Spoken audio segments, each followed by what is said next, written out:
Media సోదరులు అడిగారు కాబట్టి దాని మీద ఈరోజు ఎవరైనా ఇవ్వదలుచుకున్న భాగంగా ఈరోజు మీకు ఈ యొక్క ప్రెస్ ద్వారా ఈ ఈటీవీ ప్రేక్షకులకు తెలియజేస్తున్నాను.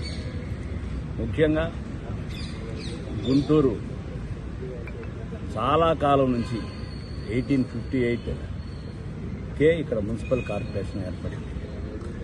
ఈ మున్సిపల్గా ఏర్పడింది. మున్సిపల్ దాంట్లోకి వచ్చింది. మున్సిపల్ అడ్మినిస్ట్రేషన్ మున్సిపాలిటీగా ఆవిర్భించింది.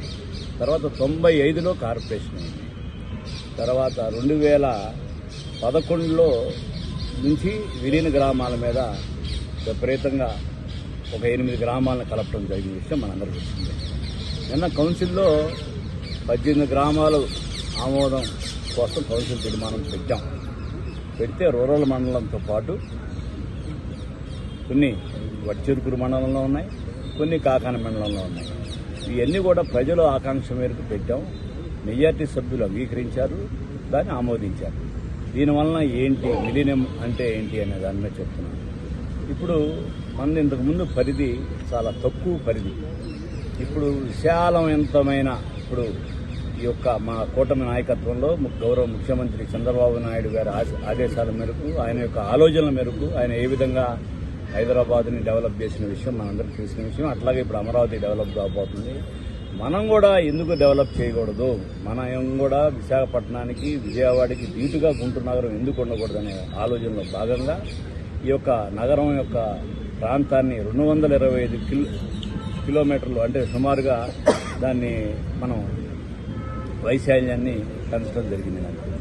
దీని యొక్క ముఖ్య ఉద్దేశం ఏంటంటే ఏదైనా ఇండస్ట్రీస్కి కానీ, అట్లాగే మీరు చూస్తున్నారు కొరినపాడులో పేదలకి మొన్న హౌసెస్ కట్టారు, స్థలాలు ఇచ్చారు.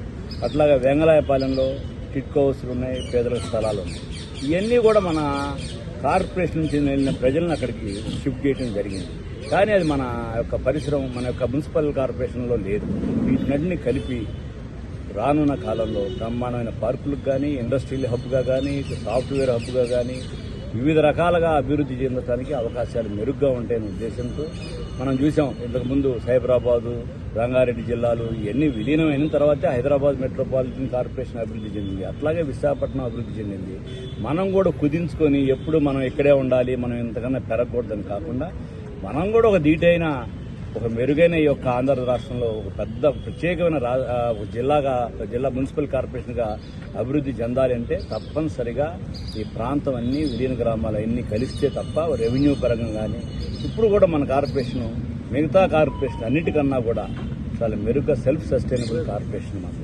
మీరు చూస్తున్నారు, నేను గడిచిన 6 నెలల్లో నేను మేయర్ అయిన తర్వాత సుమారు 550 కోట్ల పైన అభివృద్ధి కార్యక్రమాలకు శాంక్షన్ ఇవ్వడం జరిగింది. సుమారు నిన్న కౌన్సిల్ ద్వారా కూడా మేము ఏం చెప్పాం, 300 కోట్ల పేమెంట్స్ జరిగినాయి.